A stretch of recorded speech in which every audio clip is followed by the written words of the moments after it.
Well, suicide is a very tough topic to understand. 8 News Now brings you information and the resources the best we can.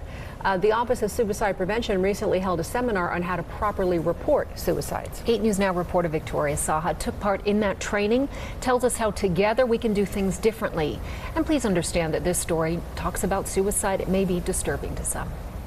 You may hear friends and family say a person committed suicide. Media say died by suicide. It's language that is slowly evolving, according to Emma White with the Office of Suicide Prevention. Suicide is not a crime. White shared some shocking statistics. We learned 132 Americans die by suicide each day. In Nevada, there is one suicide every 14 hours. It's the second leading cause of death for those ages 8 to 44. Sadly, we are starting to lose kids as young as 6, 7, and 8 years old to suicide. They might not know what suicide means, but they still know life and death. When a well-known figure dies by suicide, there's curiosity as to how they did it. While detailed descriptions do get reported, it's not recommended. Giving those specific details can absolutely impact someone who's having thoughts of suicide or who has lost someone to suicide. And when it comes to news that impacts the community,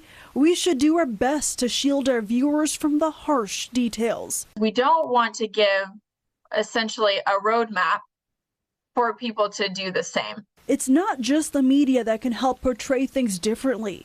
You at home can start to understand that suicide does not discriminate. Suicide can impact people who have the most money in the world or no money. Oftentimes, people fighting this battle think they're all alone. People who are talking about suicide, they're waiting for someone to notice. And it starts with how we approach this sensitively. Use language that puts the person first. For example, say person thinking about suicide, instead of describing them as suicidal. It's language that could help save a life. Victoria Saha, 8 News Now. If you or someone you know is thinking about suicide, please know help is out there. You can call the Suicide Prevention Hotline 988. Someone is available to talk to you 24/7.